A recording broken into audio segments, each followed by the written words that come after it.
Hello everyone. In today's episode of Green Thumb, I'd like to share with you all some care tips and some methods of propagation of this beautiful, robustly foliaged plants and beautiful colored plant which is popularly known as Rex begonia और painted leaf begonia और इसे हम king begonia के नाम से भी जानते हैं. These come in a number of varieties. This particular one is called angel leaf begonia. इस तरह के बहुत ही खूबसूरत कलर्स में एंड लीव्स में ये प्लांट आते हैं. These plants are popular more for its brightly colored foliage rather than the flowers which are very small. Particularly Rex begonia की ये varieties में flowers बहुत prominent नहीं हैं, but इनके जो foliage हैं it's popular just because of that.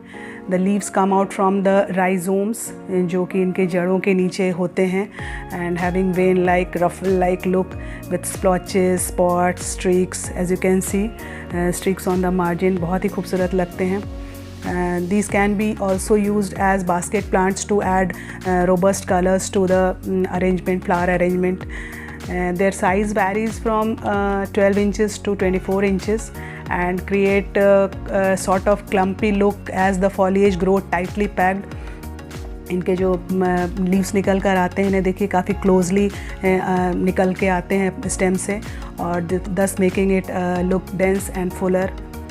इस तरह से एक बुके के फॉर्म में ये बिल्कुल अपने आप अरेंजमेंट जैसे लगते हैं. The leaves look very beautiful. अपने नेटिव हैबिटेट में ये अंडर स्टोरी प्लांट्स के रूप में ग्रो होते हैं पार्शियली शेडी एरियाज़ में, इसलिए इन्हें ट्रॉपिकल और सब ट्रॉपिकल प्लांट्स की कैटेगरी में डाला गया है और हमारी कंट्री के क्लाइमेटिक कंडीशंस के अकॉर्डिंग ये यहाँ बहुत अच्छे से अडेप्ट कर सकते हैं. Though a bit sensitive plant but if taken care of some points in mind then it can be easily grown और बहुत ही खूबसूरत लगते हैं किसी भी गार्डन या बालकनी के सेटअप को इंक्रीज़ करने के लिए. तो मैं अभी कुछ शेयर करूँगी इनके केयर टिप्स के बारे में and by the end of video I will show you some methods of the propagation by through leaf cutting, stem cutting और so stay tune till the end of the video और कुछ methods मैं आपको उसमें बताऊँगी. So firstly talking about the soil condition, these plants love moisture. जैसे कि मैंने बताया ट्रॉपिकल सब ट्रॉपिकल एरियाज़ में ग्रो करने के कारण वार्म ह्यूमिड क्लाइमेट इन्हें पसंद है. तो सॉइल इनकी वेल एरेटेड लूज सॉइल होनी चाहिए with lots of sand and perlite to it. ये मैंने जो लगाया है इसे लेका बोलते हैं. ये बेक्ड क्ले सॉइल है. ये this type of clays are found could be found in nurseries और ऑनलाइन भी मिल जाते हैं. इनमें वाटर होल्डिंग कैपेसिटी बहुत होती है, so you need not worry about frequent watering them. काफ़ी दिन तक इसमें पानी स्टोर करके रखते हैं और एक्स्ट्रा जो वाटर है वो ड्रेन आउट करके निकल जाता है. तो ये मॉइस्चर प्रोवाइड करते हैं सॉइल को, एट द सेम टाइम बहुत ही सॉगी नहीं होने देते हैं. That is the best thing about this plant. तो रूट रॉट का वो खतरा नहीं रहता है. Now coming to their light requirement, plenty of bright indirect light but no direct sunlight is the requirement of this plant. क्योंकि direct sunlight इनके leaves को बिल्कुल बर्न कर देते हैं, ब्राउन हो जाते हैं और गिर जाते हैं. So try to keep them away from direct sunlight but at the same time इनके फॉलिएज को इन्हांस करने के लिए, कलर्स को इन्हांस करने के लिए इन्हें ब्राइट लाइट में भी रखना बहुत. तो try to give them east और वेस्ट फेसिंग विंडो या बहुत आइडियल होते हैं इनके लिए. और चूँकि इनमें ब्लूम्स बहुत ज़्यादा नहीं होते हैं इसलिए इन्हें कम लाइट में भी अच्छे से ये फ्लरिश हो जाते हैं. इनके फ्लावर्स बहुत प्रोमिनेंट नहीं होते हैं तो उनको ग्रो करने के लिए सनलाइट की ज़रूरत बहुत ज़्यादा नहीं होती है. And one thing all to be kept in mind that keep turning the containers weekly to provide proper light on all sides of the plant. वो हमेशा टाइम टू टाइम उन्हें रोटेट करते रहना चाहिए ताकि सारी तरफ से उन्हें अच्छे से लाइट मिलता रहे. किसी भी अदर इंडोर प्लांट की तरह रेक्स बिगोनिया को वाटर बहुत ज़्यादा नहीं चाहिए. Just allow top 50% of the soil to dry out before watering. They like to be evenly watered but do not like being over watered. Now as far as humidity is concerned, ये बहुत high humidity loving plants हैं. सो इन्हें एक ऐसे cluster के form में generally रखना चाहिए. Try to keep all the plants in a cluster या किसी बड़े प्लांट्स के झुंड के बीच में इन्हें रखें, सो that they can benefit from the transpiration of those plants. और या फिर इस तरह से पेबल ट्रे जिसमें पानी डालकर, और you can keep the pot on top of the payable in such a manner that the roots do not touch the water level, but at the same time the evaporation from these water can provide sufficient moisture to the plant that is required. तो इस तरह से एक sort of wet environment create करके, moist environment create किया जा सकता है। And do not try to mist the plant directly on the leaves, because that could lead to development of powdery mildew pest, जो कि इनके लीव्स पे बहुत, अगर मॉइस्चर लगातार पानी से गीला रहा तो फिर उन्हें इस तरह के पेस्ट डेवलप कर सकते हैं। सो इन्हें लीव्स पर डायरेक्ट मिस्टिंग अवॉइड करना चाहिए इन पर। Average warm temperature is loved by these plants. Temperature ranging from 10 degree to 15 degree to 30 degrees ideal for them. Below 10 degree temperature में ये इनके leaves जो हैं वो fall होने लगते हैं, they cannot adjust, so at that time try to keep them in some warm place inside the house. और too much fluctuation in temperature in condition इनके लीव्स को डैमेज करते हैं। सो बहुत बार इन्हें बहुत गर्म से ठंड में या ठंड से गर्म में नहीं लाना चाहिए। Now coming to the pruning, begonia के स्टेम्स जब लेगी होने लगे, जब इस तरह से स्टेम में लीफ दूर दूर आने लगे, तो at this time you can cut करके उन्हें प्रून कर सकते हैं, and you can use the stem for propagation, जिसे मैं आपको बाद में बताऊंगी। और इस तरह से ड्राइड लीव्स या विल्टेड लीव्स जो हो जाते हैं उन्हें आप टाइम टू टाइम हटाते रहें, so that the new leaves get space to develop. Now coming to pests and diseases, at the junction of stem and leaf you can find some mealybug infestation. कभी कभी हो जाते हैं white colour के, जिसे आप हाथ से पिक करके हटा दें, या फिर कॉटन को अल्कोहल में डिप करके you can wipe away that portion.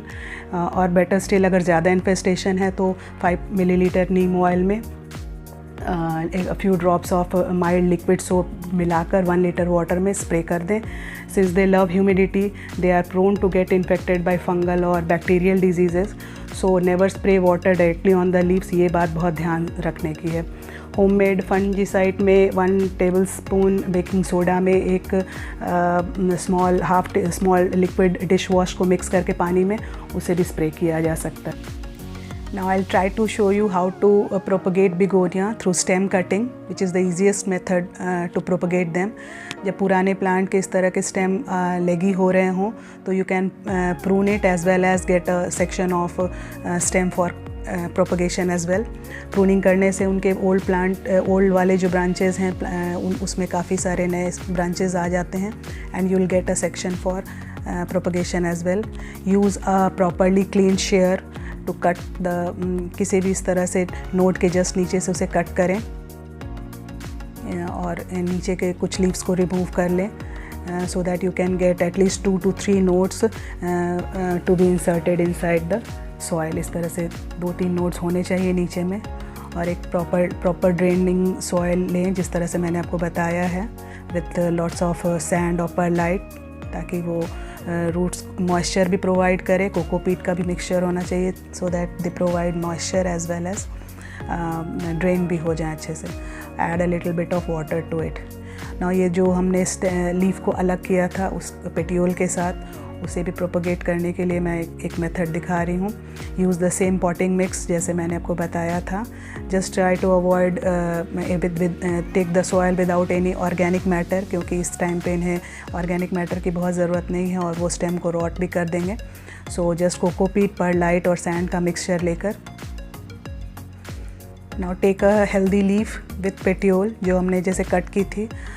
इस तरह से लीफ कटिंग लगाने के लिए हमेशा ध्यान रखें, always pick a very healthy leaf, और इस तरह से उसके पेटियोल के साथ उसे लेकर और उसके साइड के जो एक्स्ट्रा लीफ हैं उसे कट कर दें, so that the energy which is required for the formation of roots will be used for that only.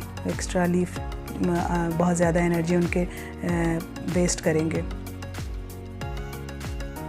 और इस तरह से इसे कोकोपीट, सैंड और परलाइट के मिक्स में लगा दें।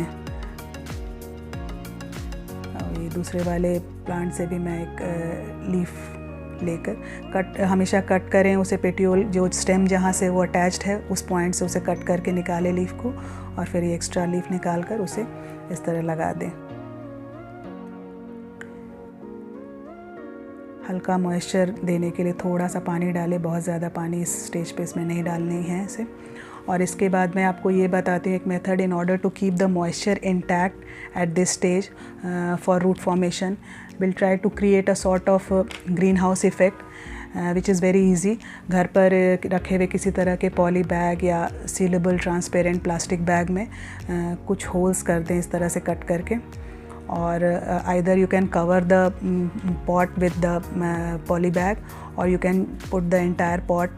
अगर बड़ा poly bag है आपके पास तो पूरे entire pot को along with the plant इस तरह से उसे अंदर डाल दें and spray some water on it. उसके बाद उसे ऊपर से अच्छे से सील कर दें। तो ये जो होल्स हैं उससे वो एयर सर्कुलेशन उन्हें हमेशा मिलती रहेगी। एट द सेम टाइम ध्यान रखना है कि वो कुछ स्पेस अंदर हो जिससे उन्हें सफिशिएंट एयर सर्कुलेशन मिलता रहे और स्पेस ग्रो होने के लिए, और मॉइस्चर जो है वो डेवलप हो इस तरह से। And keep the entire setting in a shady place. बहुत शुरू में इसे कुछ एक शेडी प्लेस पे रखें, फिर धीरे धीरे जैसे इनके रूट्स डेवलप होंगे, कुछ न्यू ब्रांच नीचे से निकलकर ब्रांचेज और लीफ आने लगेंगे। At that time we can remove this polythene and keep them in a bright and direct sunlight.